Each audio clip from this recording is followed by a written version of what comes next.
thrilled to be talking with Aimee Catalano. Aimee is a marketing executive at Google Cloud and has nearly 20 years of experience in enterprise marketing. So Aimee, thank you so much for agreeing to do this today and being with us here to share your wisdom. Happy to be here. Thank you, Janet. I wanted to hear a little bit about your leadership journey because people are always curious, how did you get to where you are today? So if you could just share with us, so how did you get to where you are today? Absolutely. So it's interesting. I always knew I had a passion for marketing. So I wanted to be in marketing. I'm born and raised in the Silicon Valley, which is fairly rare these days, but I'm sure that's no surprise I landed in high tech. And so for me, I would say a lot of it was just always having a passion for both what I do, which would be the kind of day-to-day work of marketing, but then I've always been someone that was really passionate about leading people. And part of that was one of the reasons, like when I went to business school, we got to actually major in leading people in organizations to really learn like the organizational behaviors and things that you can do to be a most productive people leader. And so in terms of my journey, I would say it's been interesting, especially as a woman in tech. Actually, I want to say now, like 23 years ago, what it was like. Right? Yes, right. It's very different times than today of, how you become an early people manager and an early leader. I think there was a lot of moments where you just have to stick your neck out there, try something new, go outside of your comfort zone. I definitely left big companies like IBM for smaller, early stage, whether it was a startup or other companies. And you find yourself in a room with only men and you think about how am I going to navigate this and get to the next level. And so I would say it's been a mixture of just like putting yourself out there, trying new things, understanding the environment you're in. And at the end of the day, it's just, for me, it came back to really being a people-centric leader and how are we really thinking about the organization at large, what they need, how to marry that with the outcomes that we really need, that I think has contributed to my ability to kind of get to where I am today. So a large portion of it is people, it sounds like. Correct. Right? Yeah. Yes. So part of your success. So, okay, go back to early career self. Yes. Now knowing what you know today, what advice would you give that early career self about some of the things that you could have been doing or would have been doing differently? So I think there's two things. When I get the question about early career, I actually think some of the things that I did right was always being curious, always being creative, and like finding problems to solutions where a problem wasn't even obvious. So like first example, very first job out of college, I was at IBM. It was a building with lots of people and there was just no community. And I remember going to the director at the time, who had an organization of like 80 people, saying, like, I don't know my colleagues, like, can I start a social committee where we can celebrate birthdays? We can do things. And he's like, who's this, super energetic, 21-year-old or whatever it was. And, was able to really start young on these types of ideas, which I think then opened up the doors in other places for me. When I think about the ability of my, like, what I would tell my mid-year age person, I think that's probably the most interesting. So I definitely have an experience where I was applying for my first vice president role at a company I was at. And again, I think I mentioned at the beginning, very, kind of a male dominated environment. There was one other woman on the CMO staff. I thought, that this could be a great fit. And I knew I had the background for the role.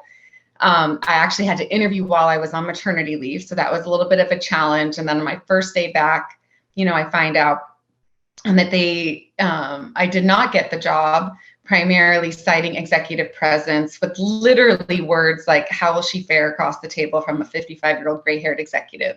Like my presence wasn't what it needed to be for this role. And in fairness, like the role was alliances where you're meeting people like Michael Dell and people like very senior leaders in other big tech companies. And I really took that to heart. I literally had headshots the following week.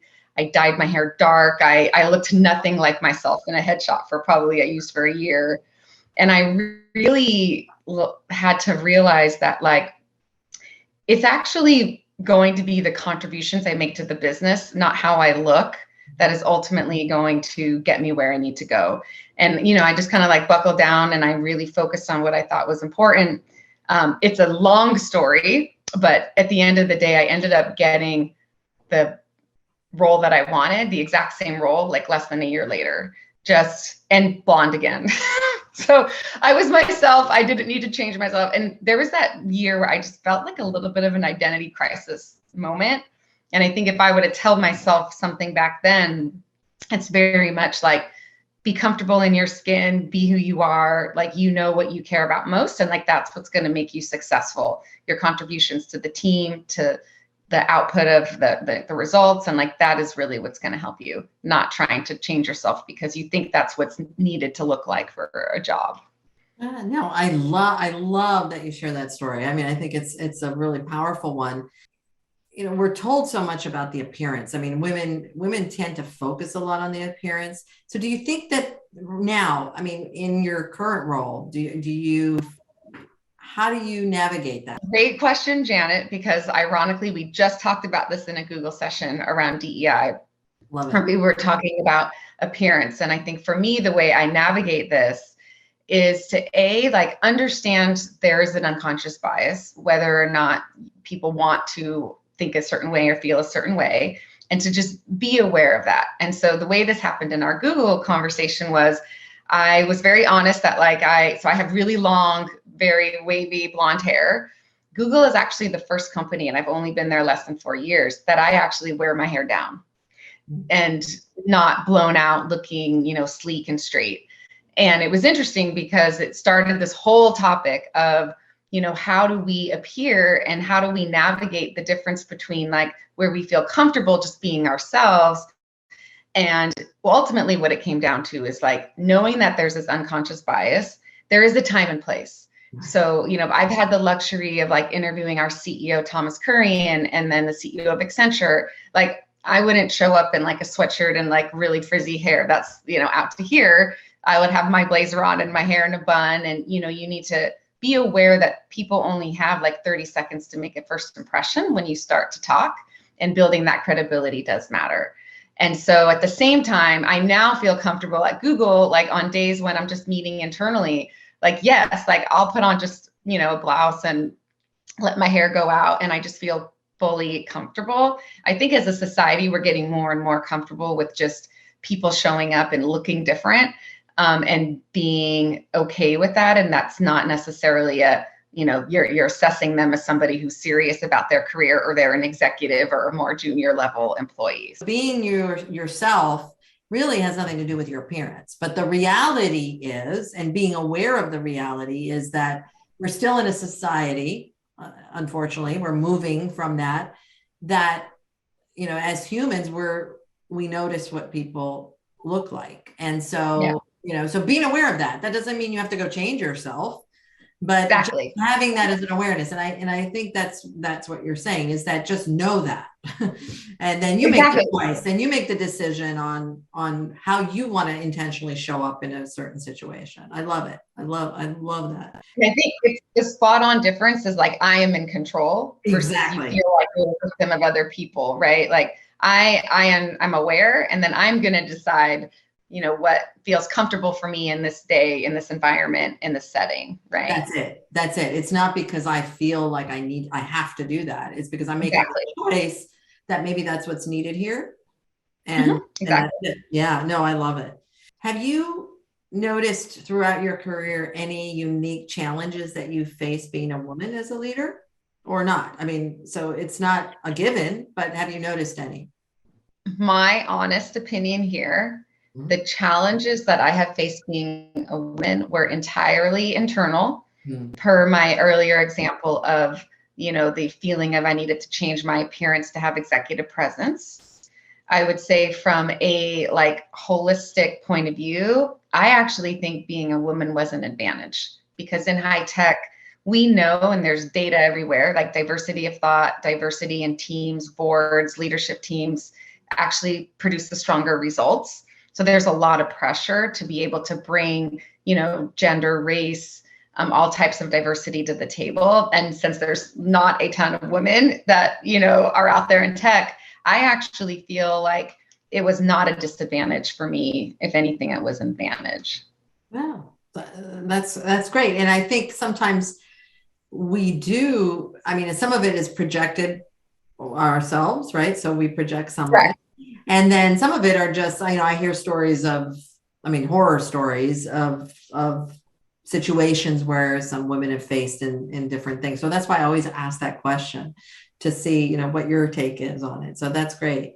Now, what about now in your career? And, not looking at any company that you're working for, but just at this level and point in your career, what are some unique challenges that you face? I think right now, the biggest thing that's been keeping a lot of the leaders up at night is, it's like we are such in a pivotal shift around, coming out of these COVID times, and people's lives are just really changing. And like right now, for example, we've officially returned to office in the US. And so, all the emotions, all the logistics, all the things that come with that, I feel like the people management, empathetic leadership type of the side of our roles has never been more important. It's actually one of the reasons I love Chief. Like, you can sit there and like talk about how are you managing through this complexity and tricky time. I would say, like, it seems like every other 6 months, there's some really heavy emotional situation happening. Obviously, like the war in Ukraine is the current moment in time. And how are we there for people and navigating people? It's like, I almost wish I took more psychology courses on like, how are you there for the human side of what people really need? And so I think the leaders who recognize that is really important for your people, to have somebody that they can talk to, they can confide in on all aspects of themselves, not just like, did you get this deadline done for me on time? I find that one of the most challenging because it's so important and you want to make sure you get it right. It's interesting how that has evolved, because as someone who's been doing, who's been in the leadership development field for quite a long time, right? And, the human development, and the psychology stuff is, we've been harping on this people-centric, people-focused, but with results, right? And so with the practical business side, but there seemed to be a bias towards results at any price, right? Or at any cost. The ends justify the means type of thing. And now I think we're moving towards, there is such a big correlation to, how we're treating people and how we react and relate to people to results. And I think that's finally coming to the forefront from what you're saying, because I'm hearing this over and over again. Exactly. Absolutely. Yeah. Yep. So, okay. So we have this picture, Aimee. You obviously are a powerhouse woman talking to us today. And I think sometimes we get the picture when we see people and we see their role and we see what they're doing as perfect, right? And so there's this perfect persona. And yet I know for sure, working with men and women executives, that that's not real, right? That there is no perfection, and that we're all dealing with a lot of stuff, just our own stuff, and also what we constitute or when we may feel as failure, or in setbacks, or having to get back up. So talk to us a little bit about perhaps a failure you've had and what you learned from it, how you recovered from it, something that wasn't so perfect in this trajectory of your career. Yeah, I think the challenging part that I've had is, there's always that first 30, 60, 90 days in a first job, and you want to listen and you're so focused on doing everything perfect and everything right. I had a moment where like people management and people leadership was always my strength. So I never really thought I had to work on it. Like, I always was so on top of it, and I would do great, performance reviews. And there was my, I think very first performance review at Google, and for somebody, and it was a little bit kludgy because I was hiring this person's new manager, but they had just started. And so let's just say super under preparation, to the point where she literally said, this is like the worst performance review I've ever had. And it rocked my world. And she was right. And I had this moment of like, feeling first so awful at the human level, but then also like, we can't ever get so busy. We can't ever just think that we know how to do something so well that we don't make the preparation there and the time there for the things that really matter, which is like, how are you helping to shape the growth of the people that lead? And so that was one of those, like, I will never do that again. And I will always make the time and I will make sure that I'm prepared. Cause yeah, it was definitely I would say a low point, but one that I learned a lot from. And see, and I thank you for sharing that, because I think we all have those points, an unintentional impact, right? On something where we're running around like crazy, but we don't ever talk about those things or recognize that that's not a failure. It's really just an opportunity. It's an opportunity to do something different. So what real advice would you give women who are just struggling with, how am I going to do all of this so perfectly? Yeah. I think the biggest thing is always have priorities set. So for me, like I know, for example, I have 13 and an 11-year-old, the things on like their school performances or baseball games, like whatever it is, just really knowing that like these are the things that are my number one priority. There's a moment in time in my life and their life that like I want to be there for them for this, and everything else can be planned around. And my executive assistant, my coworkers, like people know that and respect that. And so like to have the really hard boundaries on those moments that really, really matter. And that is like the number one thing that I think where I feel good about, because we are not always going to be there for everything. If you're traveling, you're here, you're there. And then the other thing is just to like be easy on ourselves is the other big takeaway, because there are moments where, you like this week, for example, our first time our leadership team got together in person, it was like long days, long dinners, every night after night. My house right now is a disaster. Like, that's okay. Nobody's going to be like, I wish I had like a clean house and the laundry wasn't in the backlogged. And just, making grace for ourselves, knowing that, we can only do so much, and not to beat ourselves up when things are not as good as we are expecting them to be of ourselves. The word grace is a good one there, because we give grace to everybody else, but not so much to ourselves sometimes. Whereas I agree.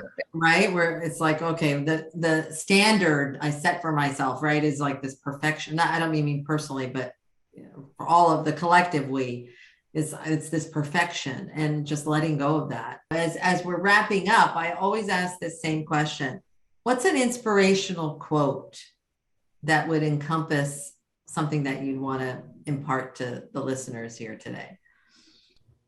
So you realize, Janet, I have to use the quote that came up in our meeting the other day, which is like, I just realized perfect to the conversation that we just had, which we were having this conversation on having grace for one another, and actually also for our children, right? Like they see, and I have a 13-year-old daughter, it's amazing how much pressure I feel our kids put on themselves to like get all great grades and excel in sports. And there's just a lot of social pressures around them. And we were talking about the notion of progress, not perfection, of which you had your like sign up, which I thought was amazing. All right, everyone. This is one of those like universe is talking to us moments where somebody in our group mentioned this, and I'm like, I love this. I'm going to use it with my daughter. I'm going to use it with myself. And then Janet turns around and like holds it up because it sits on your desk every day. So anyway, I feel like that really spoke to me, and is something that I'm trying to like live and breathe constantly. And so, yes, that is my quote. Are there any other parting words of wisdom you would give to the listeners here today that you haven't said or you haven't shared already? Actually, yes. So when you were I was thinking about like career journey, and I know I made some comments about not being afraid of risks and things like that. I do think it's important that, especially when there's so many environmental things around us happening, like I think people sometimes have a high threshold of like either settling or dealing with situations they don't love. And if I think of my career and one of the reasons I got to where I am, like I would say if something is not right and you are not happy, every day you make a choice. You wake up, you either going to go spend time with your family, you're either going to go do something for yourself all day, or you're going to go to work, some kind of work. And if that work isn't fulfilling, then make a move, like make a change. Like I just feel like nobody wins when people aren't matched in the right team or in the right company. And so I just encourage people to like be proactive. I have several examples where, okay, I have one example where I ended up like realizing that I wasn't happy. You start taking recruiter calls, be like, okay, you know, this is better. It ended up working out. I stayed at the company, but that opportunity wouldn't have been there if I didn't have an offer to go somewhere else. So you just never know how the cards will fall, but just know that it's up to you to be proactive on managing your personal journey and your career. And just if something is just not making you happy, don't just live with it. Like everybody has the opportunity to do something about it. Thank you so much, Aimee, my wise woman, for being here today and sharing this wisdom. I know that the listeners will get a lot out of this. So I really appreciate, I got a lot out of it just listening to you and your journey, and your energy is infectious. So I really appreciate you being here today. Absolutely. Thank you so much, Jan. It was great.